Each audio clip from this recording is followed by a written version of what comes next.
is brought to you by Head Start Basketball. Hello and welcome to the Hoopheads Podcast NBA Preview Extravaganza. We've teamed up with podcasters from every NBA city to do a deep dive into each team, recapping last season, discussing their key off-season roster moves, the most intriguing storylines, best case, worst case scenarios. Plus, each of our guests weigh in with a prediction for their team's regular season record and how far they'll advance in the playoffs, or not, next spring. We think you'll love hearing from these experts around the league about the teams they cover day in and day out. We'll put out 6 episodes broken down by division over the course of 6 days from October 14th through the 19th, leading up to opening night on October 22nd. Jason and I will weigh in with our own thoughts on the coming season on the final episode of the Hoopheads Pod Preview Extravaganza that will drop on Monday, October 21st. We know you're going to love hearing from this great lineup of podcasters from around the NBA. This episode covers the NBA's Central Division, the Bulls, Cavs, Pistons, Pacers, and Bucks. Hey Hoopheads, wanted to take a minute to shout out our partners and friends at Dr. Dish Basketball. We've had their partnership manager and training specialist Jefferson Mason and marketing manager Nick Bartlett on the show in the past, and we couldn't be more excited about what they're doing for the game of basketball. Their Dr. Dish shooting machines are undoubtedly the most advanced and user-friendly machines on the market, and truly accelerate skill development faster than ever. Beyond efficient reps, Dr. Dish provides training expertise and versatility designed to develop complete players. The new Dr. Dish CT machine has further revolutionized basketball training with over 150 plus on-demand individual and team workouts from some of the best coaches and trainers in the game. These workouts include video instruction and combine game-like shooting drills with ball handling, conditioning, and agility drills. Along with workouts, the Dr. Dish training management system also provides stat tracking and analytics to track progress and ensure accountability. These are just a few reasons why top programs like Duke, North Carolina, Louisville, Florida, Baylor, and countless others are upgrading to Dr. Dish. Learn more at drdishbasketball.com. Follow their incredible content at Dr. Dish B-Ball on Twitter, Instagram, Facebook, and YouTube. And make sure you mention the Hoopheads Podcast to get $300 off your next Dr. Dish purchase. That's a great deal, Hoopheads. Get out and get your Dr. Dish shooting machine today. The Chicago Bulls with Joe Cowley from the Chicago Sun-Times. All right, we're welcoming to the podcast tonight Joe Cowley from the Chicago Sun-Times to talk some Chicago Bulls basketball. Joe, let's look back at the season the Bulls had last year, and then we'll look ahead to what they've done in the offseason to change up their roster and get ready for 2020. Yeah, I mean, last year, obviously, it was all about injuries and disappointment and kind of underachieving. At the same time, some flashes of brilliance. Larry Markkanen's February was ridiculous. It was elite. It was something that they got excited about. Anytime you change a coach, especially in the NBA in midstream, it's tough. And Jim Boylan went through that. There was obviously initial pushback by a couple players. Jabari Parker was a problem. So there was a lot of obstacles that they had to overcome. And, all the talk this offseason was not only about changing the culture and building a different culture with the Bulls, but more importantly, Jim Boylan having a full training camp to kind of re-inject that culture that he jump-started last year, and adding guys that will help even translate to the younger players more. Last year they traded for Otto Porter, and I think he was kind of that coach whisperer and that go-between guy between the locker room and Boylan.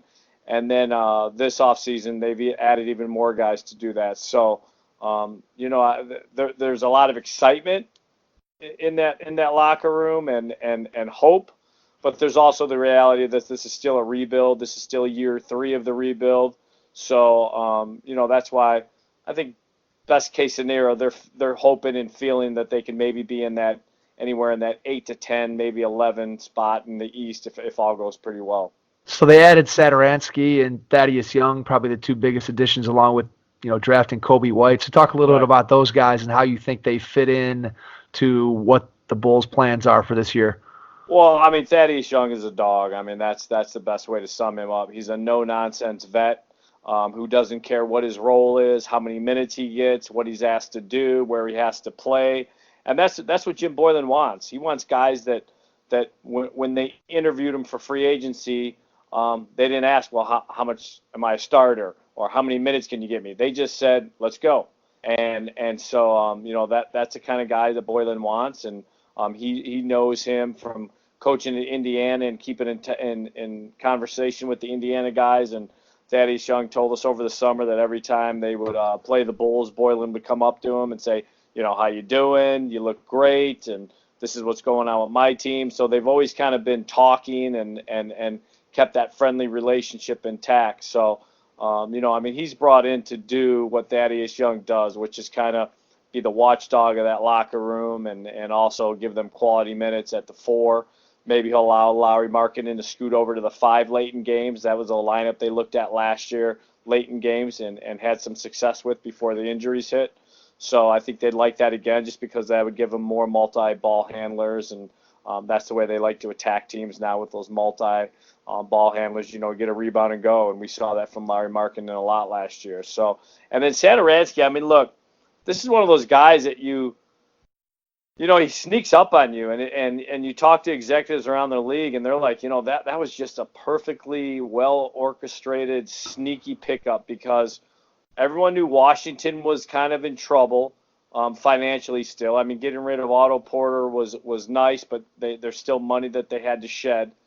And then for the Bulls to sign and do a sign and trade and acquire him, and then watch what he does in FIBA and the World Cup for the Czech Republic. I mean, he was phenomenal as a point guard. So the hope for them is for him to come in and win that starting point guard spot, which, if they can't move Chris Dunn by then, or move him by the end of camp, the hope is, okay, well, now Chris Dunn, you have to compete. You can't have something handed to you. So, that could be kind of a double bonus for them. And the nice thing about Satoransky is he's not your typical Euro. He plays with an edge, but at the same time, he can play off the ball, which would be huge for them.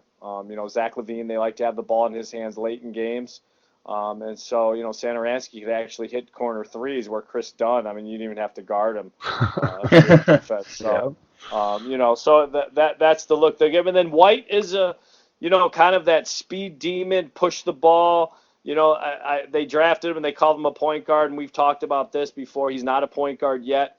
I don't know if he'll develop into a point guard or how quickly that will come. To me, he's a 2 guard right now, and kind of backing up Zach LaVine, and they'll slowly let him run some point guard and let him kind of find his way. But there's not a lot of pressure for him to come in and say, okay, I'm the point guard now that they got Satoransky. So, that's where they stand with the new faces. What's the number one storyline in your mind heading into this season? Oh, man, I would have to say that they, all eyes are kind of on Jim Boylen. This is a guy that kind of was a bull in a China shop last year. I mean, he came in and he was knocking dishes down and was telling people, the way things need to be and the way they should be. And he eased up as the year went on, and I think some guys actually embraced him and embraced that style of coaching. I mean, you saw at the end of the year, Zach LaVine actually offered to pay a fine that Boylen got for arguing, his case in on the court incident. So, I think all things will kind of center around Boylen and, is this guy the right guy that they extended for 3 years? I mean, is he basically a football coach that's coaching the NBA? And, because that's kind of how he comes across sometimes, just with that gruff exterior, and you could see him just on a Sunday sideline, bitching at linebackers. That's just how he comes across. So yep. To me, that's having his first camp with his new assistants and this new look team. How he meshes with these guys and how they kind of vibe off of him, to me, is the big storyline. So, what's the best case, worst case scenario for how this season could turn out for the Bulls? I mean, I think best case they sneak into that 8 spot and they're probably out by the first round. Um, Everyone rips on the East, but when you look around, I mean, you're still talking about some talented teams that have a lot more going for them than the Bulls. And so, the Bulls on paper, you say, okay, well, this is the year that, this is year 3 for Lauri Markkanen. That's supposed to be a telltale huge year for a guy. And Zach LaVine, another year for him to do something spectacular. And, the All-Star game is coming to Chicago, and I know he wants to play in it. And I wouldn't be surprised if he actually goes back in the dunk contest for it as well. So he wouldn't tip his cards that way, but that's the way he sounded to me at the end of the year. So, the best case is they do sneak into that last playoff spot. I mean, worst case is, look, the injuries continue. I mean, this is a team that can't stay healthy. They don't have Tom Thibodeau to blame anymore. I mean, this was, 4 years or 3+ years of Fred Hoiberg coach teams also having injury problems. And then, when Boylan took over, they had injury problems. So this is a bunch of guys that can't stay healthy. And, there's a lot of abilities to have, but availability in the NBA is the most important. And the Bulls have not had that. So in your mind, if you look at those two scenarios, what do you see as being the most likely outcome? What do you see next April when the regular season ends up? Where do you see them record-wise finishing? Where do you see them finishing in the East, in your opinion? Yeah, I still see them probably in that 9-10 spot. I don't think they're a playoff team yet. Even if they stay, you're going to have to count on a couple injuries. That's just life. And every NBA team kind of expects that. So you kind of just have to embrace that as the new way of the NBA. There aren't guys that are playing 82 games anymore. It just doesn't happen. They have the depth now where they can handle that, and they also have interchangeable parts where they can handle that, where you're not bringing in totally different guys. I mean, look, Robin Lopez was a totally different guy than Wendell Carter Jr. and played differently, and they had to do different things when those guys were on the floor, where this year they've tried to add guys that are interchangeable so they could keep the same system and run the same system. So that I think will help them and be a bonus and get them, 5, 6, 7 more wins. But still, I mean, to jump up in the East and be a playoff team, I mean, say you got to win 40, 41, 42. I mean, that you're talking about a 12, 13 game improvement. That's not easy to do, even if, you're coming back with a healthier roster and a new look roster. So I see them in that 9-10 spot. What's your take on Markkanen's ceiling at this point? Where do you think, if you project his career out another 5 years, where do you see him getting to in his career? Well, I mean, that's the thing, is you see him do what he did in February, and you're like, all right, you can go ahead and put this dude in the unicorn category. I mean, because that's what he is. I mean, he's that 7-footer that can, pick and pop, can pick and roll, mid-range game, rebounds, runs the floor, handles. I mean, you check all the boxes and say, yeah, he's a unicorn. But it's just the frequency of the injuries and the missing games, and that's a concern. Is he tough enough to make that next jump?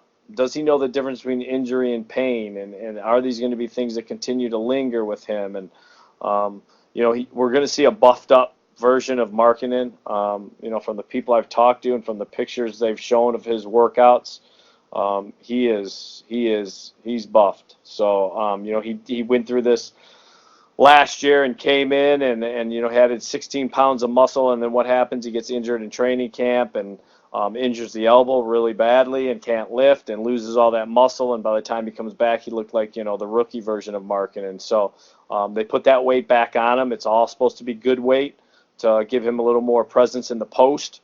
So, I mean, if that holds up, if he could hold up and show that he's no longer a boy, he's a man, and can get through this year 3, which, again, to me is one of the more important ones in the NBA, where you see if a guy finally either gets it or is always going to kind of have his inconsistencies. I mean, then the team is built around him. And that's the thing. I mean, they had money for a max guy or a guy close to a max guy this offseason. And they assessed and looked at the roster and said, you know what? We believe Zach LaVine and Lauri Markkanen have a all-star stardom ceiling. And so that's the branch that they've climbed out on, and that's the limb that they're either going to, die on or that they build off of. So, all eyes will be on those two as well because, they added pieces around those two to elevate those two. They didn't add another star to help those guys. They added pieces that are going to help elevate those two guys. And so this is huge for Lauri. He really has to take a step in consistency this year. How does the fan base feel about this team? This Bulls team is probably, I'd say right now they're one of the more hated teams by the fan base. And that's not based on the players. I think there's just such a disdain for the general manager, Gar Forman, and the front office, and the same old status quo of this front office being intact for so long and having failure, but still getting chances that most organizations would never give a front office. So, it's been an angry fan base as far as the Bulls for a while. So it'll be interesting to see if they play well, if that turns around, and if that gets better. It's been an angry fan base for a couple of years right now. Well, based on what they did in the offseason and the hopeful growth of their young players, I think there's at least the case can be made that they're on an upward trajectory. Now, where that trajectory ultimately puts them at the end of this rebuild, I'm not sure. But I think there's definitely something here where they've put together kind of an interesting roster by adding the guys that they added in the offseason and then with the young guys that they have coming back. So, Joe, thanks a lot for coming on with us today and talking Chicago Bulls. We appreciate it, and we will catch up with you soon. Anytime, boys. The Cleveland Cavaliers with Dan Mennigan from 92.3 The Fan. Hi, thanks for joining us on this episode of the Hoopheads Podcast. We're going to talk with Dan Mennigan. We're going to talk about the Cleveland Cavaliers and their upcoming season. Dan Mennigan works for 92.3 The Fan. Dan, thanks for joining. No worries, brother. How you been? I'm doing well. We'll talk a little bit about the Cavs here. We'll see how well we are feeling at the end of this podcast. So, Dan, why don't you briefly, and you might be able to summarize it in one word, briefly discuss the Cavs season last year. So Kevin Love got hurt and everything went into the toilet. I mean, that's kind of the best way to describe it. And that, frankly, that was the goal, whether they want to admit it or not, because the draft pick, their number one overall draft pick, was owed to Atlanta if it fell outside of the top 10. So as my buddy Jake Chapman put it, because he put it better than anybody I've heard yet, play well, but take the L. And that was the goal of the entire season, was play well, but take the L. And so did they lose more games than a lot of people thought they would? Yeah.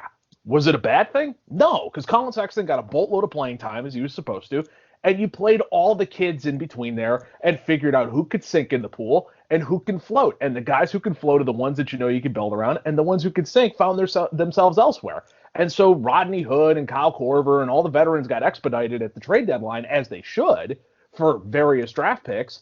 And now they are essentially and this brings us to this year, they essentially became a dumping ground for draft picks and bad contracts. And so now we roll into this year with young kids, draft picks, and bad contracts.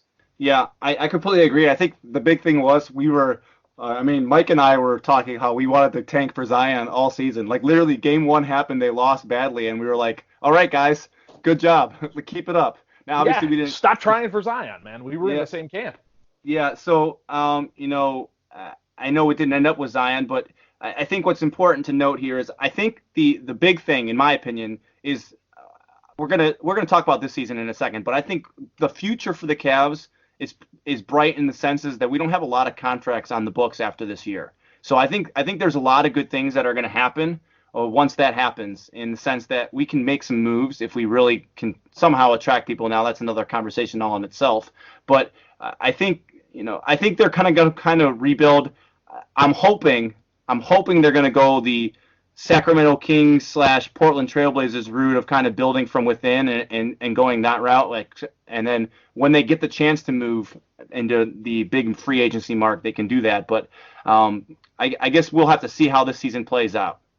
Well, the interesting thing is you can't really talk about the Cavs unless you all of a sudden have a doctorate in capology in the NBA, because that's really where they sit. They're in this weird spot where now they have all of these expiring contracts all over the place. I mean, Matthew Dellavedova, I believe, I'm doing this off the top of my head, so my numbers may not be specific, but I believe he's close to $15 to $16 million falling off the books. Now, that doesn't have the same impact that it did 5 years ago, but that's still some level of impact that a team can bring in a guy like Dellavedova, toss the Cavs some assets, which is really what they're looking for, whether that's a first-round pick or a second-round pick, and then all of a sudden end up with this guy who falls off the books at the end of the year and helps clean some stuff up. Yeah, and I think Tristan's kind of in the same boat. I mean, Right. I don't know that anyone's going to really say, oh, Tristan Thompson's going to put us over the edge for the playoffs, but you might get some sucker at the trade deadline who's like, hey, we need this guy. He's going to get lots of rebounds and play defense for us. And he comes off the books too this year. So I think, you're right. I think the Cavs definitely are in a good position as far as contract situations. So what do you think about the acquisitions? What do you think about, I guess, really the only acquisitions the Cavs have this offseason were the draft picks? So what do you think about the way they went about the draft this year? Well, the problem is, and I don't know if a problem is really the best way to put it, but it's just the truth of the matter, which is you bought a title in 2016 and you attempted to buy a title in 2017, and now all of a sudden the bill is due. And you're sitting here paying off the contracts of Tristan Thompson and J.R. Smith, who fell off the books finally. And even that one was a $5 million buyout more than anything else. So he's still not totally off the books. And, all the other contracts that were thrown out, the George Hill deal, Lord knows how many others are sitting there. And so now all of a sudden you're stuck with these other bad contracts that they were flipped for. And it's going to be really, really interesting to see what takes place this season, because there were no offseason moves to improve this team. It was just the draft picks. It was Garland. It was Michael Porter Jr. It was Windler. I was going to say Dylan, and then I was piecing it together in my head. It's going to be those kids from there to find out the same thing that we were trying to figure out last year, which is who can sink and who can float. And I'm really interested to see what that looks like with these guys mixed with John Beilein and Lindsey Gottlieb and JB Bickerstaff and all the other things that are taking place inside of this building that maybe the casual basketball fan is looking at and yawning, but the basketball nerd is looking at going like, wait a minute, there's something weird taking place in this building that's not normal. Yeah. And I want to see what this turns into. Yeah, I think that's the key acquisition there, the coaching staff. I think it's going to be interesting to see how Beilein goes about doing this. Now, obviously, his thing is we're going to go out there and compete and try to win games and whatnot. But he's definitely going to be. I think he's going to have a learning curve this year in the NBA and developing a system. And I think any college coach can do it. I really think he does. He has a chance to do it.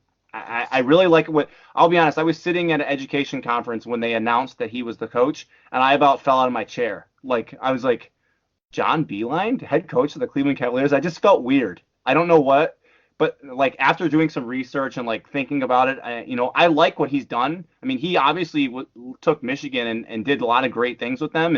And I know college is different than the pros, but at the same time, I think he has it. And the fact that the team is pretty young, I think he's definitely good at connecting with kids. And I think that's going to be a really key asset for him is having that ability to connect with these kids that are brand new to the league. And yes, we are pretty young when it comes down to it. I think obviously we have Kevin Love and we've got Larry Nance is a few years older than the rest of these guys, and there's a few other old quote unquote old heads, but for the most part, we're a pretty young team. So I think it'll be interesting to see how he connects with them and how they respond to him. And you guys might have more of a handling on what Beilein can do than I do, because I don't follow a boatload of college hoops. So I know he runs kind of a free-flowing system. He likes to run with two guards. He likes to have positional versatility. He likes to be able to switch 1 through 5. He wants the ball to move all over the place. I've seen some of the beautiful sets that he runs, and the people I talk to say, man, that this dude knows his stuff, and this guy can really get the most out of this roster. And so the expectations for this season, and that is the overarching thing, is what does this season look like?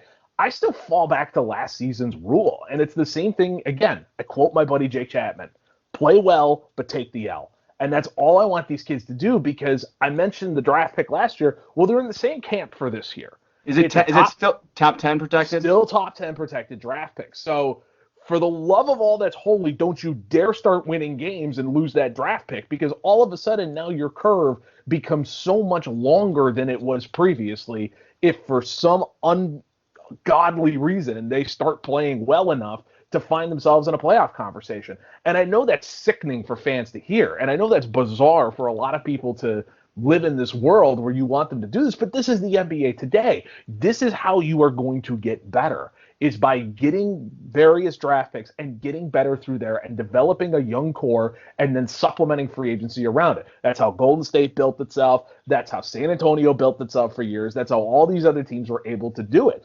because LeBron's not walking through that door again, kids. I'm really sorry to tell you that. It's not Bronny Jr., Bronny Jr., man, come on. Well, good point. All right, so Bronny Jr. might be walking through that door, but it's going to be a little bit before he shows up. So you're going to need to play well, but you're going to need to take the L. And so I'm so fascinated to see what this is going to look like, because if they're going to play up-tempo, fun, swing the ball around, Darius Garland shooting from all over the place, Colin Sexton's game developing, Nance becoming a better passer, which is everything that we've heard in the offseason he's going to be. Hey, speaking of this Dan, could be fun. Dan, did you hear his quote yesterday where he said he was going to take more jumpers from inside the three-point line? I'm so mad at him because of Chelsea Football Club not playing Christian Pulisic, but that's a different conversation for a different podcast. But I shuddered when I heard him say, "Oh, I'm going to take more jumpers from the baseline from inside the three-point line." And I'm like, "Oh God, that sounds terrible. Keep playing inside, dude. That's what you need to do." I don't know. That's just my opinion. I know the league's transforming into that kind of thing, but with his kind of athleticism, he should be at the rim, and that's a Kevin Love thing. Kevin Love should be shooting those shots, not you, Larry Nance. Sorry, that's just my opinion. I love you, Larry Nance. But. And Kevin, and I'm in the same camp. Larry Nance is a really good dude, and he's a great basketball player and everything else, besides the fact that his beloved Chelsea Football Club refuses to play Christian Pulisic. But again, conversation for another day.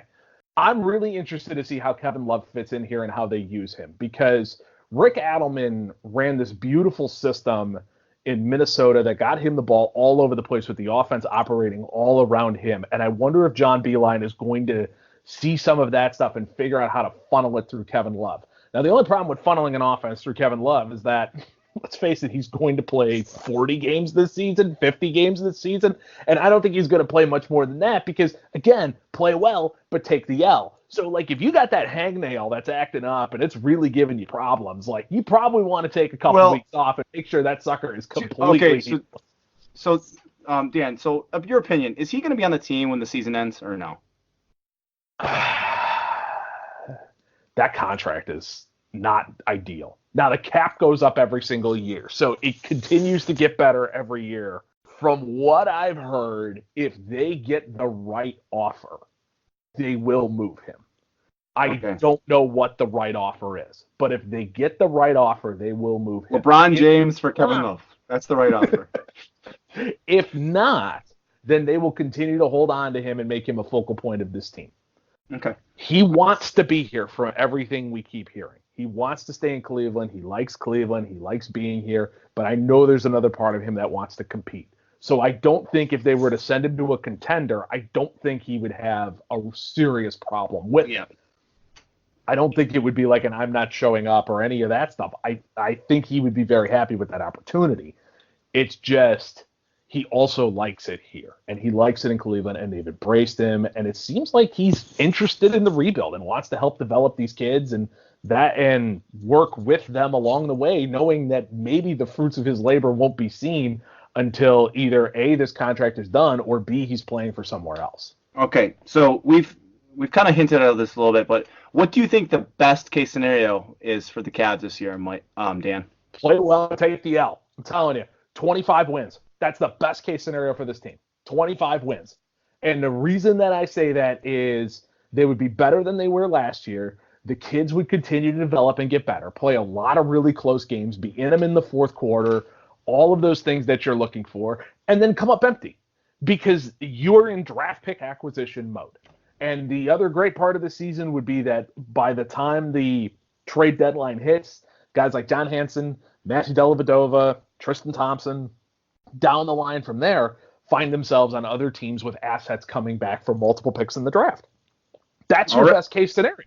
And what's the worst case scenario, Dan? They're the 8th seed. That's the worst case scenario. They're the 8th seed. The 7th or the 8th seed. And again, this is one man's opinion, and I'm sure you will get some Cavs fans that will get a hold of you in some way, shape, or form and tell you something completely different.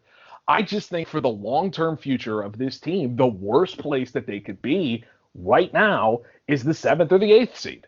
Unless that arrow is pointing straight up and they are there because Darius Garland is the truth. And they are there because Colin Sexton is a completely different monster than what he was. And they're there because Michael Porter Jr. lives up to every little bit of the hype that we heard about at USC. And they're there because Dylan Windler is the greatest version of a three-point shooter who can board like there's no tomorrow. And if that's the reason they're there, then I'm in hook, line, and sinker, and this is phenomenal. What scares me more than anything else, Jason, is that they're going to be there because Kevin Love plays 82 games, and they win way more games than they should. And now all of a sudden they're sitting there stuck with the 8th seed or the 7th seed, and the arrow is not pointing straight into the air. Instead, it's only like slightly tilted upward, and they don't have the first-round pick to fire back with. Yeah, I could not agree with you even more than you just said. I think the 8th seed, and Dad, I'm going to go out. We're going to talk. We're going to do an NBA preview pod with you and Mike closer to when the season starts, and we'll make our formal Cavs predictions on that pod. We won't say anything. But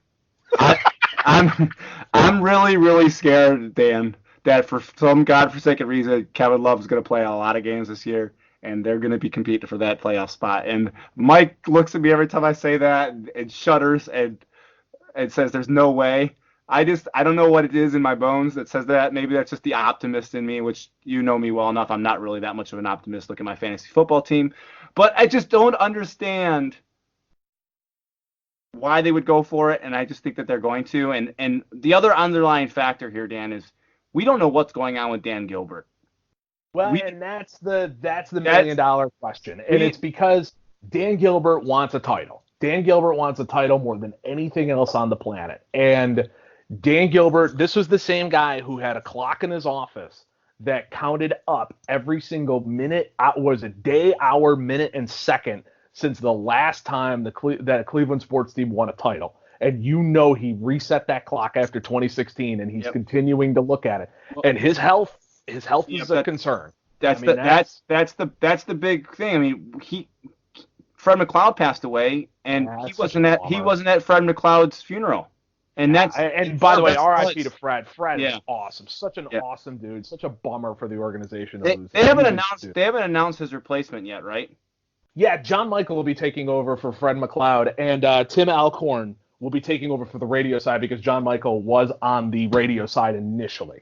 Okay, yeah. So that's interesting. I was really making a push that they'd have try to get Allie back. I thought that this was her time, but I know she's kind of embedded with the Lakers at this point. So I wanted Allie Clifton back. I'm biased. I wanted Phelpsy, but I'm also biased. I wanted Jeff Phelps to get it. We've talked about best case and worst case scenario. We've talked about all these other things. And like I said before, Dan and I will talk with Mike about our overall NBA predictions another time. Dan, I can't thank you enough for hopping on and talking Cavs a little bit tonight.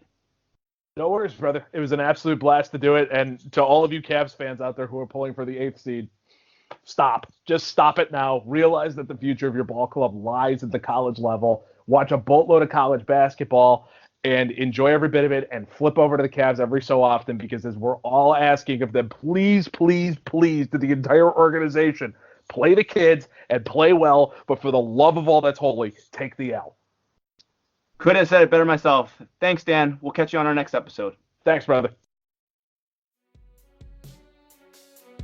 As you've listened to the Hoopheads podcast, one common topic that continually comes up in our conversations is character. I'm fortunate to be associated with the Positive Coaching Alliance, a national nonprofit movement that provides valuable tools, training, and resources for coaches, athletes, parents, and administrators that is centered around sports and educational psychology and organizational behavior research. PCA combines this research with practical advice from a national advisory board of top pro and college athletes and coaches who utilize PCA principles at the highest levels of competition. Through a partnership with our local Cleveland chapter of the PCA, we are pleased to offer a discount code to allow you, our listeners, to take a PCA online course for just $20. To take advantage of this offer, visit the store on positivecoach.org and enter the discount code HoopHeads20. That's HoopHeads20 with 2 capital H's. Coaches, I hope you'll take advantage of this great offer from the Positive Coaching Alliance and help us continue to grow the game.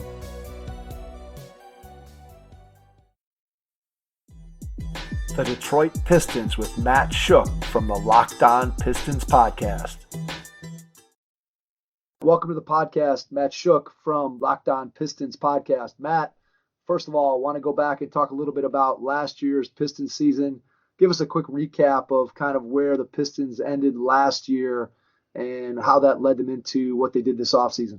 Yeah, so thanks for guys having me, first of all. But yeah, it was Absolutely. pretty much as mediocre as you could imagine of a season for the Detroit Pistons, and fittingly 41-41. It doesn't get any more poetic than that to go 41-41 in the season. But the goal was to make the playoffs, and they did that. Snuck in on the last day of the season as the 8th seed, kind of a late swoon to fall out of the end of that 6, 7, 8 range.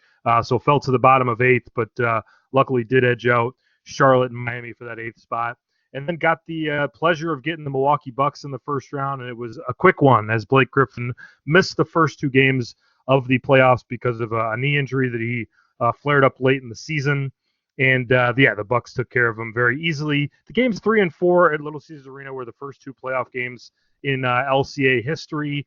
The Pistons have not won a playoff game since 2008 still. But fans were pretty excited for that games 3 and 4. I mean, they caught some mainstream attention here in the Michigan sports media market and sports mainstream, filled the building for a couple of games, and really played pretty competitively in both of those games at home. And I know it sounds very participation trophy, very also ran to say that coming close in playoff games and almost winning one game is something to feel proud about. But that's where we're at after about a decade of mediocrity at best with this team after so many great years before that. Yeah, I'm sure the fan base there has got to be pretty hungry for a winner. I know during the time when the Bad Boys were there and they're sort of the glory days of Pistons basketball with the Chauncey Billups, Rip Hamilton group, that those fans were super supportive of the team, and I'm sure they got to be really hungry to get this thing turned around and get them headed in the right direction. Yeah, and not only that, but it's the whole, you look at it from a macro level, like I said, it's the Michigan sports scene right now. The 4 major Detroit teams are basically in the toilet. The Lions, I mean, who knows, they're kind of perpetually in the toilet until proven otherwise. And then even the college football teams that are Michigan State and Michigan are certainly above average teams, but flaws of their own. So it's a depressed state to be a sports fan here in the state of Michigan. I'm 36 years old. The first 25 years or so of my life, there was always a team competing for a championship year in and year out. I kind of went in waves on which ones it would be. But, man, like I got said, it's almost a decade now of complete failure, and really 6 or 7 of these past years have been as bad as it gets. Matt, I can vouch for the fact that the Detroit Lions have not been good, because since I was a little kid, and I have no connection to Detroit whatsoever. I have no family there. I have nothing. But ever since I can remember, there's a picture of me at like 5 years old wearing a Detroit Lions helmet. I have always been a Lions fan. So the fact that I am a Cleveland Browns fan and a Detroit Lions fan, I always tell people that no one can accuse me of being a football bandwagoner, because if I am, I have hitched my bandwagon to 2 of the worst franchises in professional sports history that have never sniff the Super Bowl. So I'm at least right there with you on the Detroit Lions. Yeah, that's quite a 1-2 punch you got there with the Lions and Browns. There's no doubt about that. Absolutely. So what's Blake Griffin's health like now heading into this season? What's the talk there? Yeah, he had a scope. Sounds like a meniscus injury at the end of last year, and it cut into his offseason a little bit. But the question is whether it's arthritic or not. Is there long-term problems? Because we know about Blake Griffin's long injury career. Sorry for the faux pas there. But yeah, he's had so many injuries that you really can't rely on full health. I think if Dwayne Casey and the coaching staff really took a big look in the mirror this past offseason, they would probably find some more ways for that load management, the favorite term among the NBA fans and media these days. I think the Pistons need to give Blake the second half of back-to-backs, or one of the halves of a back-to-back off, and really start thinking of sitting him down some more, minutes limits, all those good things. So, it's fine. I mean, his health is okay coming into the season, but as far as how much wear and tear you can do over 82, we've got real questions here. So, with that being said, let's talk about some of the roster moves that the Pistons made this offseason and how that's going to impact what they look like on the floor this year. Let's talk about who they brought in, who they lost from last season, and then what impact that may have out on the court in 2019, 2020.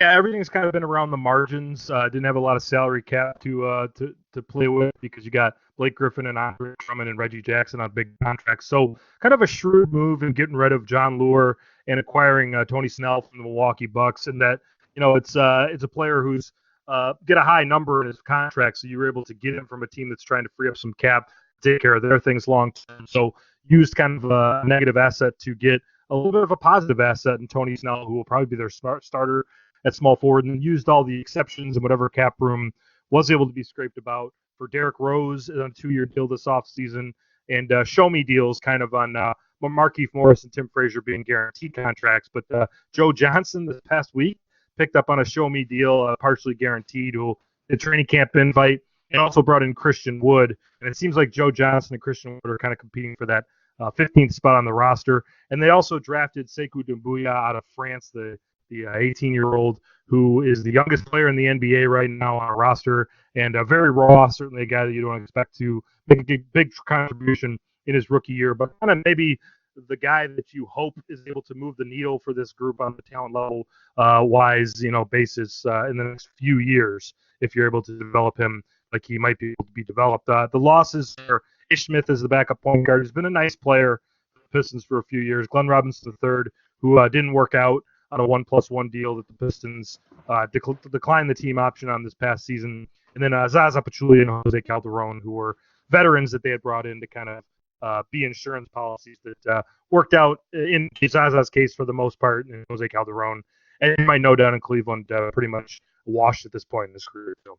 What does the Reggie Jackson, Derrick Rose point guard position, I don't want to call it a battle necessarily, might be too strong of a word, but how does that play out, the relationship between those guys? Is there any talk about how they're going to work together, fit together, how the minutes might be distributed between those two? Yeah, I think that's probably one of the biggest questions coming into the season is, Reggie Jackson's kind of the presumed starter out of those guys, and Derrick Rose, like has some really good moments in his career, and obviously some decent moments with Minnesota last year. Really shot the ball well from three in the first half of the season. Before that, fell off a cliff in the second half of the year. It's obviously not something he's done well throughout his career, but I would imagine that you're going to see something like a 50-50 split. And there's even talk of, and I believe it, that you might see sometimes where they're on the court together.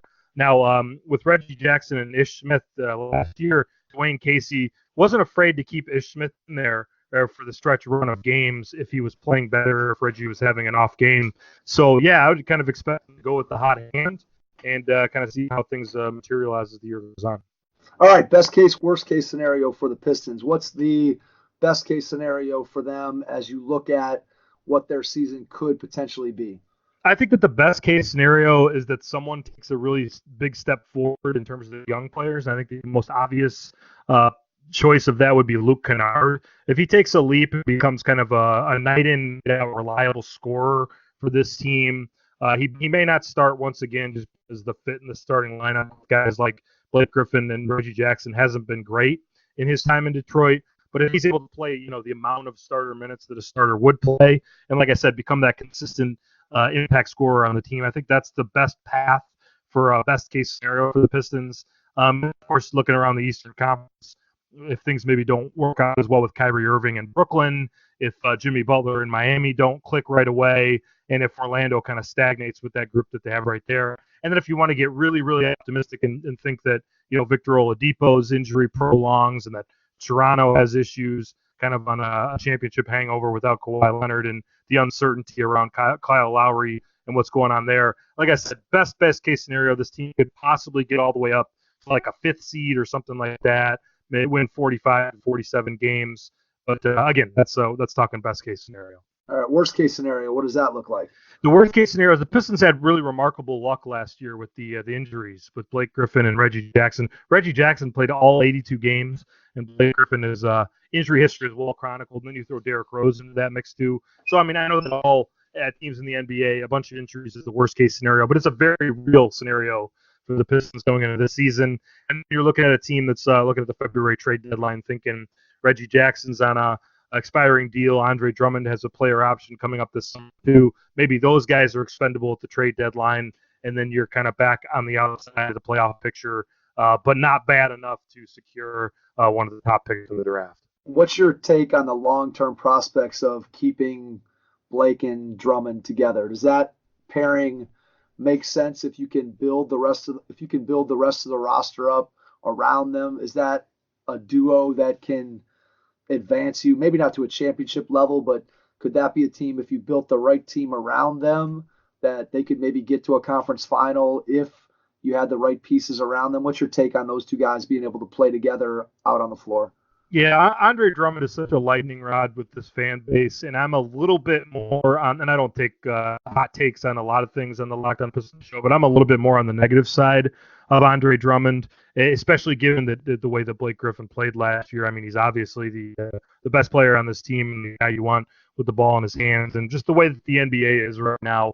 And it sounds enticing in some ways to just throw shooters around those guys and see how it goes. And obviously the Pistons haven't done the maximum of what they could do around those two guys in terms of the roster. But to me, I find a hard time believing that Andre Drummond's going to be the best or second best player on a team that really is going to have those championship aspirations. And he has improved some aspects of his game throughout the last few years, most famously his free throws, which have been, so bad a few years ago, have turned into just regular bad and even kind of good at times these last couple of years.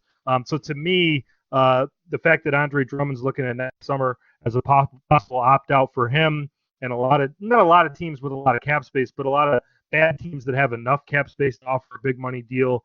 I think that the Pistons, in the back of their minds, and I know that it's probably an organization that's split in a lot of ways with this big topic that they have to deal with next summer, but I think that if Andre Drummond walked away, it wouldn't be the worst thing in the world. And I think that, building a more conventional NBA team that has, one good, quote unquote post player and then starts building more around the wings and the perimeter, I think that's probably the model that that would most likely lead to future success for this franchise. All right. So all that being said, where do you see the Pistons finishing out when mid-April rolls around in 2020? Where do you see them finishing up in the standings, and you see them making the playoffs, and where do you see their season finishing out? Yeah, I know I might sound a little doom and gloom with some of the things I've said so far, but I am an optimist. I've kind of, we do this show every day here on the Locked On Podcast Network, and we talk about the Pistons. So I'm not going to talk about a team that I dislike or hate or anything. I do like this team. I do like that Blake Griffin is one of the more interesting, to me, athletes in the sport right now, and I think that he's a fun guy to watch night in and night out. So I'm not going to predict that the Pistons are going to be befuddled with injuries. Obviously, it's something that's on the table. So I'm going to say a slight improvement over 41-41 last year. I'll give them 43 games, and I'll even say that they're going to sneak up to the 7th seed in the Eastern Conference. I don't know about some of these other teams at the bottom of the East playoff race, and I will make the bold prediction that the Pistons will win their first playoff game since 2008. I won't say series, but they'll win their first playoff game since 2008, and we'll be able to knock that streak down and move on with our lives, hopefully in a better direction as years Nice. go on. Nice. I like it. Do you think they have any chance to win a first-round series if something would break right? Yeah, I think matchups. Yeah, I think that matchups is what it's all about, and unfortunately, the way that the last few weeks of the season went last year with Blake Griffin having the injury right at the wrong time, they dropped some games that they shouldn't have then, and it avoided them from getting Philadelphia or Toronto. And of course, don't get me wrong in that I'm predicting that they'd be anywhere close to winning the series against these teams. But the Pistons took 4 from Toronto during the season. They had the Dwayne Casey thing that they could play for, and just the way that Andre Drummond and Brook Lopez. While I believe that Andre Drummond is a better player than Brook Lopez, it's just one of those matchups that's a nightmare for Andre Drummond. He was kind of exposed during that series, whereas Karl Anthony Towns clearly a better player than Andre Drummond, but that's a guy that Drummond is just kind of eaten alive throughout his entire career. Karl Anthony Towns has never beaten the Pistons. So yeah, I think that the Pistons could have landed on a good matchup in that first round, they could have won a game, possibly even 2 games, or maybe even made a couple of games competitive and losing in 5 or something like that. And the optimist in me thinks that a competitive first-round series is possible for this group, and we're going to go on a limb and predict. Matt, can't thank you enough for jumping on the Hoopheads Pod NBA preview with us. We really appreciate it. Thanks a lot, guys. The Indiana Pacers with Tony East from the Locked On Pacers Podcast. We'd like to welcome to the Hoopheads Podcast tonight as part of our NBA 2019-2020 preview show, Tony East from the Locked On Pacers Podcast to talk some Indiana Pacers with us tonight. Tony, welcome. Happy to be here. Happy to talk about the team that I so love to talk about these days.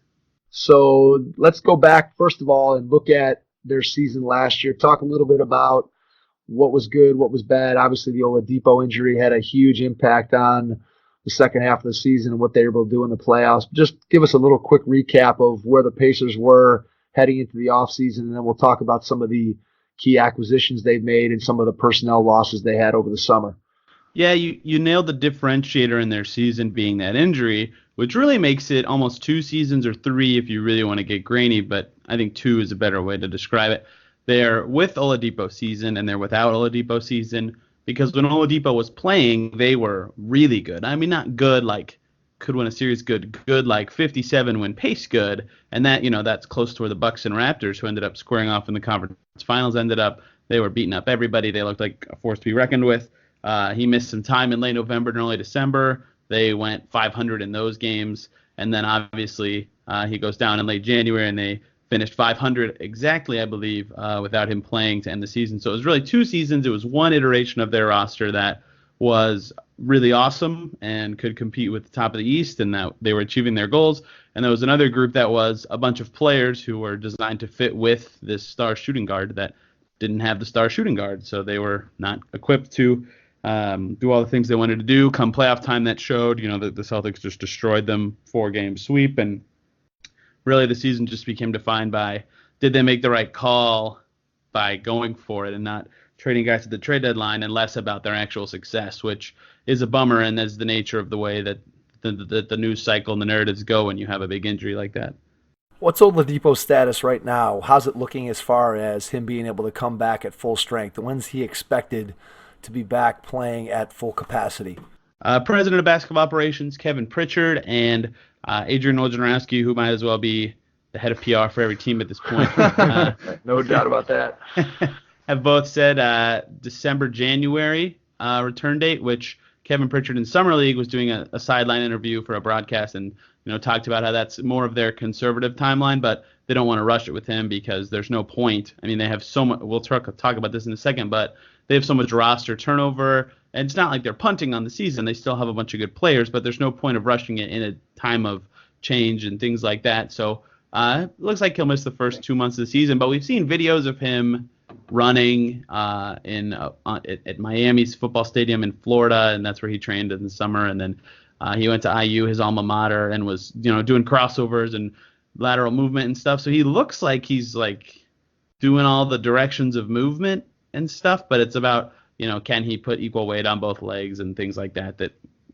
I personally do not understand, but and it seems like we're a while off. You got to imagine it has something to do with being in the Eastern Conference too. They don't need to rush it. Let's be honest. Right, absolutely. I mean, so they're going to be a shoo-in for the playoffs, probably without him. So I think they probably can be a little more cautious, so to speak. Well, and since we're talking about it, if they're the 5 seed, but Oladipo's back, they're the 5 seed because he missed 30 games, right? So they're probably the favorite in a 5-4 matchup in that instance anyway. So they're, rushing him back adds no value to that. What does home court really matter in that instance? They're definitely much better off having him come back and be healthy for the playoffs. Don't want to rush him in any way so that he comes back into the lineup and then he's at 75% capacity. In the long term, they're going to be much better off. Maybe their regular season record isn't as good, but heading into the playoffs next April, if he's healthy, they're going to be a much more formidable opponent for anybody that they're going to face in round 1 of the playoffs. Let's look at some of the Pacers roster moves over the summer, some of the key losses and key additions to the team, and how that's going to impact them this coming season. Well, this section's longer than it'll be for most other people you talk to.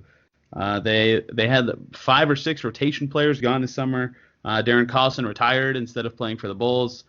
Corey Joseph went to Sacramento. Wesley Matthews went to Milwaukee. Kyle O'Quinn went to Philadelphia. Bojan Bogdanovic went to Utah. Thaddeus Young did go to Chicago in lieu of retiring. That's a joke, the Darren Collison thing. People say that he retired instead of playing for the Bulls. But they had a bunch of key contributors from last year leave, which in turn opened up a lot of cap space, but it's a lot of holes to fill, so it's kind of fake cap space. You can't spend it all in one place.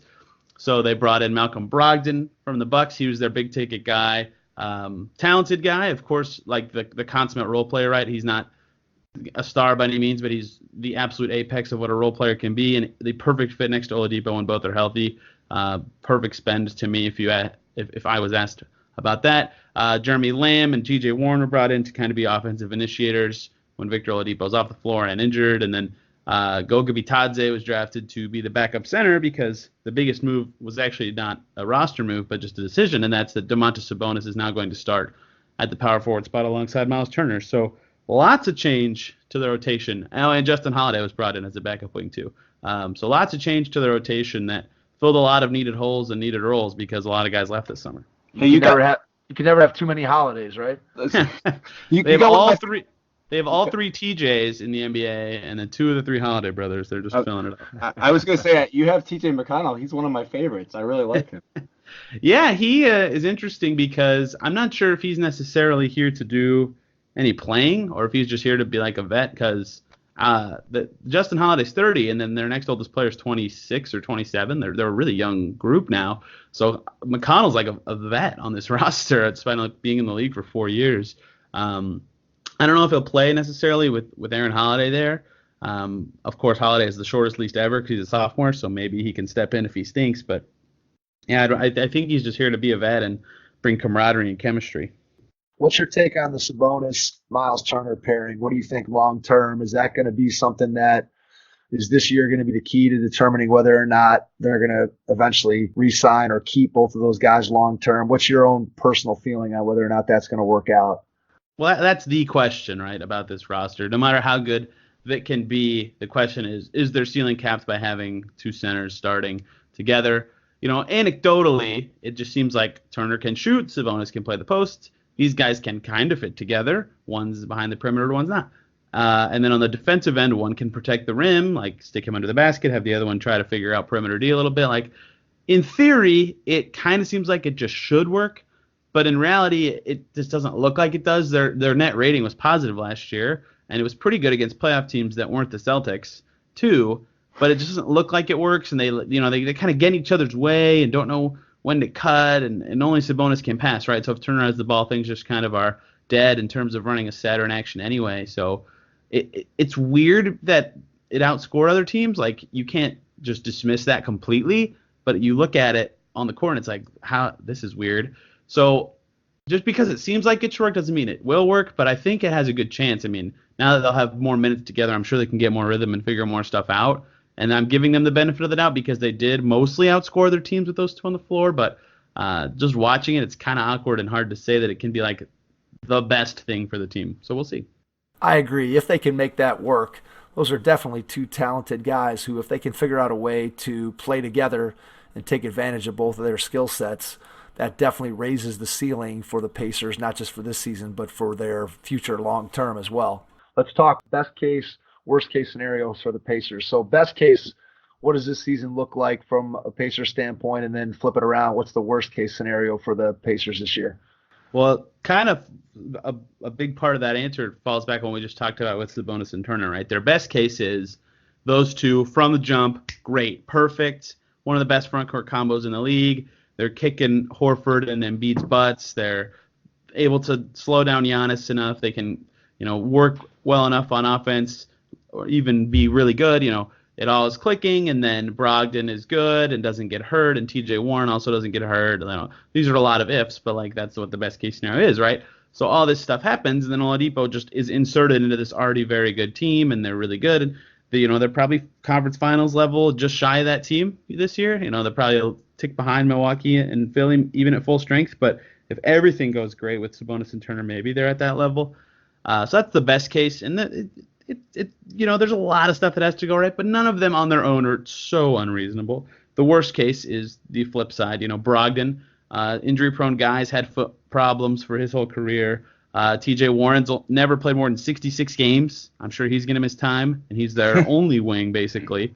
Oladipo maybe doesn't come back at the same level he has been. Turner and Sabonis don't fit, and all of a sudden you have 5 or 6 guys in your rotation with questions about who they can play with and what they can bring to your team, and you're really digging down deep in the rotation to get contributions. That worst case scenario might involve them even having a losing record. They just wouldn't be getting enough from all these guys that they expected to get a lot from. So they have a pretty wide range of outcomes, just given that they have a lot of questions, although I think a lot of the questions, the answer is going to be on the positive side, just given the history that a lot of the guys have. So all that being said, where do you fall on how you see the Pacers finishing next season? Where are they going to end up in the Eastern Conference standings? And then what do you see them being able to accomplish in the playoffs come next April? I've run through their schedule a bunch, and most of the time I end up in the 43 to 45 range of wins. If I do a best case scenario, it's like 51, 52. If I do a worst case, it's like 38. So usually right in the middle of those two, the 44, 45 range is what I think they'll end up about. What that ends up being depends kind of on how the East shakes out. But, if Miami and Detroit and Brooklyn and Orlando are all kind of what people think they are, and they're a little above 500, then maybe their seed is, they're fighting for a good seed, and their first round opponent dictates how far they can go in the playoffs. If those 4 teams I just mentioned kind of are exactly 500 teams, then the Pacers can be the 5 seed, and they'll, like I said earlier, be one of the better 5 seeds, just given that, Victor Oladipo is going to miss 2 months. Like, they'll be better than their record come playoff time. They've got a chance in that series. If they can avoid either of the big 2 and maybe Boston in the first round, I think they have a chance to beat anybody in the postseason. So if they can hit it strong at 45 wins and have the 4 or 5 seed, I think they have a good shot to win at least one round. Fantastic. Tony, thanks for jumping on the Hoopheads podcast with us to preview the Indiana Pacers. Again, Tony is from the Locked On Pacers podcast, so make sure you give him a follow, make sure you give him a listen. Tony, we can't thank you enough for jumping on the podcast with us, and hopefully we'll be able to catch up with you at some point during the upcoming NBA season. Thanks. Absolutely. Thanks for having me. The Milwaukee Bucks with Jordan Treske from the Winning Six podcast. Tonight we're welcoming to the NBA Preview Extravaganza podcast here on the Hoopheads, Jordan Treske from the Winning Six podcast to talk Milwaukee Bucks basketball. Jordan, welcome. Well, thanks for having me. Absolutely. We are very excited to talk Bucks with you. Let's start out by going back to last season and just kind of wrap up what I know was a great season, an exciting season, but ultimately had to be a disappointing season for Milwaukee fans that they couldn't finish it off, especially in light of the fact that once Toronto beat them, and then the wounded Warriors were waiting for Toronto. And I think if Milwaukee had gotten past Toronto, you guys had been celebrating an NBA title. So it had to be a little bit of a disappointing end. So just kind of give us a quick recap of last year. Yeah, I mean, obviously Mike Budenholzer comes in the wake of the Jason Kidd era, goes from 44-win team and just kind of like, by the end of Kidd's time in Milwaukee was just basically largely an underachieving team, considering, he wasn't the MVP yet, but you still have a superstar in Giannis growing before our eyes, and you have a good nucleus of talent. And then obviously just everything changes when Bud walks in the door, and it doesn't just fall on his shoulders. You get Brook Lopez, you have a good offseason with getting, bolstering your depth. You go win 60 games. And obviously I think that obviously played, far better than anybody's expectations heading into the year. And just kind of transformed into this like contender overnight, basically. And then obviously, like you mentioned, you roll through the season, go through the first round sweeping the Pistons. You had a little trouble in game 1 against Celtics, but after that was pretty easy. And then, go up 2-0 in the East Conference Finals, and kind of thinking like this might actually happen. And then literally the worst case scenario, the bottom falls out. They lose 4 games in a row. They hadn't even, at that point, they only lost 2 games in a row once at that point in the season.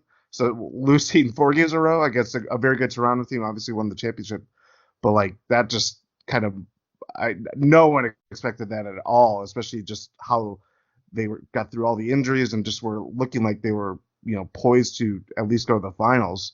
But yeah, that just the way that things ended just kind of soured. And you look at all the things, the achievements, all that stuff, and kind of look back on it fondly. But it's very hard to kind of look past just how big of a collapse that was in the conference finals. No question about that. What do you attribute that to? What do you think changed, or what do you think caused that sudden shift where it just seemed like they had it rolling and then suddenly, boom, it was like, as you said, the bottom fell out. Do you think it was the performance of certain players? Do you think it was a scheme type thing? What do you think? What do you attribute it to? You can look at like a bunch of things, honestly. Like, Giannis wasn't really himself, and he had a lot of attention go his way. And I don't think, as great as he is, there's obvious ways where you can combat his, shooting limitations for sure.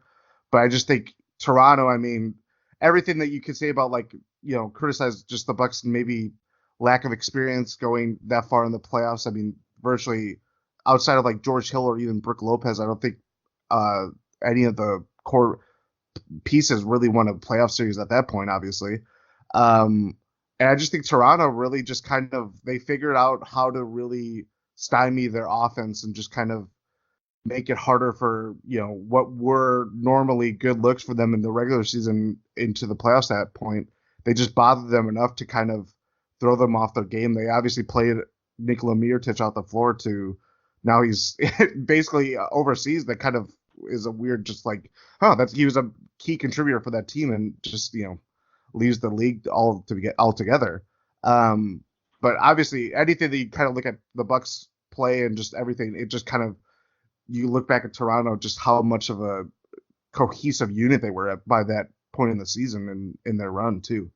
Yeah, they really put it together right at the right time. It seemed like Giannis, I think you hit that right on the head, that he was just maybe a shade below where he had been for the entire regular season, and heading into the, the first and second round of the playoffs and those first two games, it just seemed like he was just this unstoppable force. And then when Toronto was able to throw Kawhi at him, throw Pascal Siakam at him, and just seems like they made it just hard enough, and the other guys weren't quite good enough to be able to make up for that little bit of slight dip in Giannis's play. And so it'll be interesting to say, maybe I'm reading this from afar, but Giannis strikes me as the type of guy who that loss burned on him all summer, and he's going to come back with even more of a vengeance. Are you hearing that just over there in Milwaukee? Is that sort of a part of the storyline going into training camp and into this season?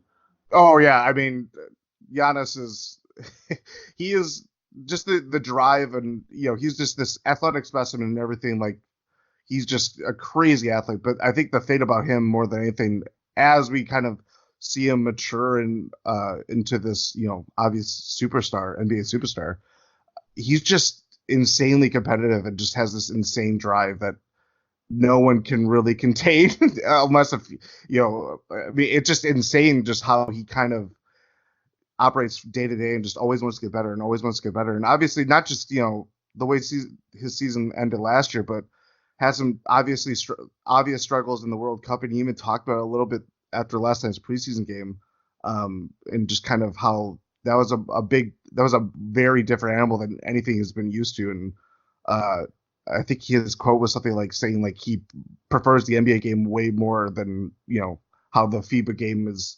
kind of controlled overseas and stuff like that. So it's just kind of, he's definitely motivated to kind of push back all the way last year ended, basically. Yeah, he's certainly a guy that if you look at where he was when he came into the league and you look at where he is now, the progress that he's made in terms of his skill level and also his body. I think I was online. I can't remember exactly where I saw it, but there was like a picture of him, must have been from Media Day his rookie year, and then his picture from Media Day this year, and just the transformation of just his body from when he was a rookie to what he looks like now. I mean, it was amazing. I mean, I guess you kind of knew that happened, but to see it so starkly presented, I'm like, man, this guy has busted his tail and really worked. And I hope that his jumper gets to the point where at least teams have to respect him, because once you put that piece of it in place, I mean, he's already unstoppable, or as close to unstoppable as you can be. And if he gets any kind of a jumper, I think, man, the sky is going to continue to be the limit for him. And I just think he's coming back with a vengeance. We did our preview last year, and I had Giannis as the MVP before the season, so I was proven right about one thing, and I'm sure wrong about many, many others. But I think he's gonna be in for an even better season this year. Now the challenge becomes with the roster. How big of a loss is Brogdon, and what's the plan for replacing him? That's kind of the question for at least the regular season is just they obviously move on from Malcolm Brogdon. They get veterans like Wes Matthews, Kyle Korver, very proven three-point shooters, but certainly not the player that Malcolm Brogdon was for this Bucks team. And that in itself, like the reasons for why they kind of moved on from Brogdon and why that was so much of a shock is obviously it's impossible to untangle like the financial circumstances on it and just the luxury tax question on it. But Malcolm Brogdon had a 50-40-90 season last year, and yeah, he was hurt for the end of the season and kind of that trickled into the playoffs, but he comes back and was very valuable contributor to them throughout that Raptors series too. Obviously, they're hoping not just the guys like Korver and Matthews step up and obviously can hit some threes and replicate what you lost with Brogdon shooting, but you kind of have like this semi kind of nucleus off to the side of like developing wings like Pat Connaughton, Dante DiVincenzo, who was their first round pick from the 2018 draft, Sterling Brown, kind of a guy that they've really liked, and he's kind of shown glimpses and flashes over time the last couple of years. So it's going to be by committee and how they replace them altogether, just whether that will win out, and obviously the stakes are incredibly high. We'll just have to see if that decision ends up being to how they would like it to be at the end of the year. So if you had to put money on it, which one of those three younger guys, Brown, DiVincenzo, or Connaughton, if you had to put money on it, when the playoffs roll around, which one of those guys do you think is going to be playing the biggest role for this team if you had to pick one of them? Ooh, that's a good question.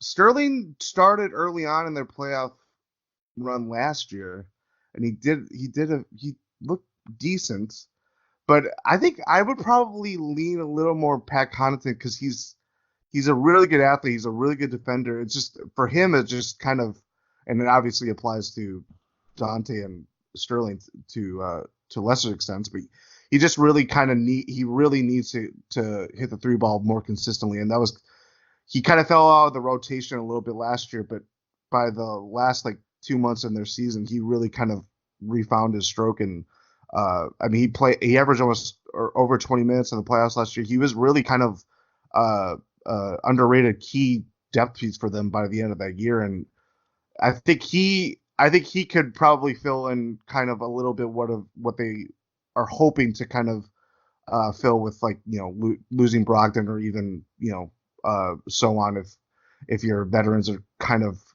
I guess, exposed at that point of the year.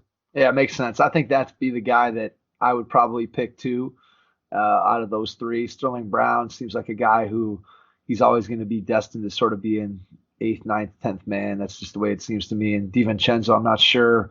Obviously, he lost a lot of his regular season last year to injury, and so he's still be coming back as a second-year player. I think Connaughton showed in the playoffs that he's a guy that at least has the potential to be somebody who could be part of a winning championship rotation. So I think I won't be surprised if he ends up being the guy that fills that role at the end. What is the thought on Eric Bledsoe? What's the fan base feeling about after Bledsoe's somewhat meltdown in that Toronto series and just kind of in the playoffs in general? Obviously, he had a great regular season, tremendous defensively, but when you're around Giannis, you got to be able to knock down some threes and be confident shooting it. So where's Bledsoe's game at right now?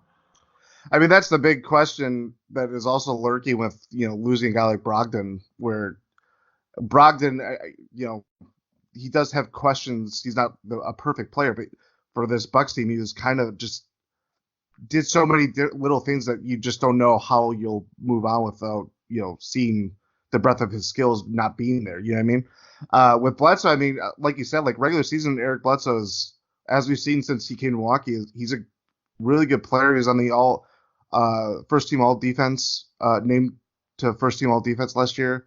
But just, 2 straight years in the playoffs and just kind of these weird, like, what's going on, man? Like, you just kind of lose confidence in his shot. It's just kind of, he just looks the antithesis of what he, had been playing for much of the year. And obviously that doesn't help the Bucks any favors at, when literally this is high leverage basketball situations and you're trying to like depend on your best guys and one of them goes down or just kind of, is stuck in no man's land as he has been for the last couple of years. Like, I don't know. It's one of those questions where until the playoffs roll around, you just don't know the answer to, and that's kind of the frightening thing about it. Yeah, absolutely. I mean, I think when you're looking at it and going, man, he could have another great regular season, and all those questions are still going to linger not only in the fan base's mind, but I'm sure in his mind and his teammates' mind and the coaching staff's mind that, is this guy going to be able to come through in the biggest moments? And I think that could really end up being the key, because if he can't be effective, George Hill had some nice moments in the playoffs, but he gets older every year, and I'm not sure that how much you want to depend on George Hill to carry you to, as your second or third player to carry you to an NBA title. So it'll be interesting to see how that plays itself out. And then the last roster addition that we didn't talk about is reuniting the Lopez brothers. I got to believe that some mascots might be in danger there in Milwaukee. Yeah, they've certainly played that up, and we've already 2 preseason games in. We've already seen them play together, both Robin and Brooke, and that's kind of at first it felt like this novelty look like, oh, that'll be fun, but it's like, oh, we're going straight into this, right to it, right? Yeah, one little Lopez to Lopez pick and roll. Hey, Mike, I take offense. You said the last roster edition. What about Mike Budenholzer's facial hair? Like, that's what's going on there? Can you explain that to us? What did he explain what he's doing here? I don't know. It's a very, there was this like town hall kind of event where it's kind of like this. I want to say it was like this unofficial media day, and all of a sudden just like, oh, there's Coach Bud with a beard. Oh, okay, like let's roll with this, I guess. And it's been past media day, and now in preseason he has. I wonder if it's one of those things where once the season officially starts, he'll shave it, but it's a look. He never struck me as a beard guy. He wouldn't have been high on my list of coaches I would have thought would have broken out with a beard. Yeah, I would not have anticipated that at all. Hey, maybe it's like he's gonna grow it out, man. I don't know. I think it's a good look, man. I don't know. I'm assuming, Jordan, that's not the biggest storyline heading into the season. So in your mind, what is? What do you think is the biggest or most intriguing storyline for the Bucks heading into this regular season?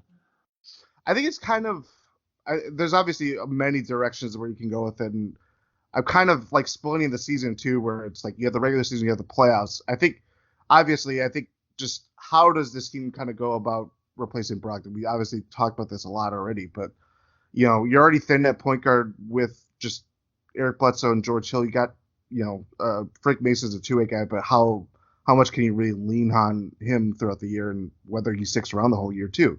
But I just think that is going to make or break their season, really, and it's already kind of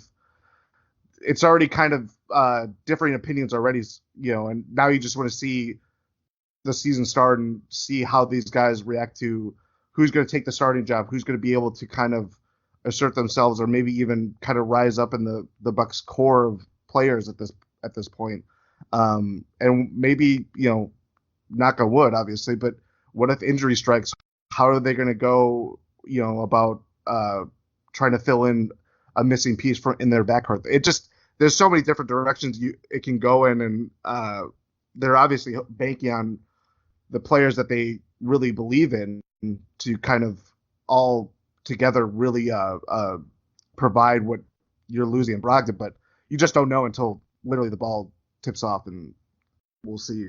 Absolutely. All right, so let's lay out the best case, worst case scenario. Why don't we start with the worst case, and then we'll end with what I think will be a very, very positive and happy best case scenario. But let's start with the worst case. Well, I think the worst case scenario would probably you lose. You don't play up to the same standard as you set for yourself last year.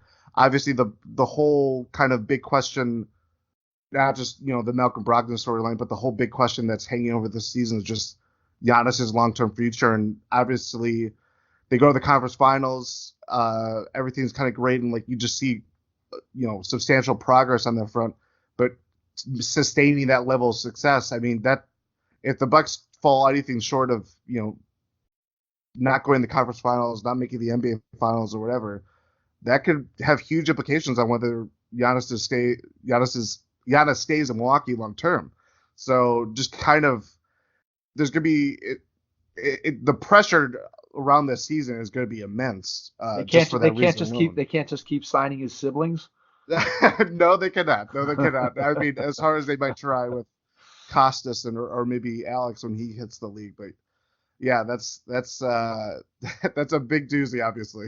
Absolutely. All right, so give us the best case scenario. Best case scenario if everything works out the way that you think it does. What does this team look like come next April as we start to head into the playoffs? I think it's basically, do they look as dangerous of a team as as they were heading into last year's playoffs?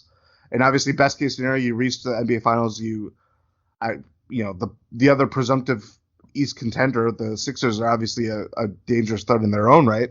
And I mean, if all goes according to plan and how it looks on paper, that could be the Eastern Conference Final matchup, and that could be a pretty tasty one too.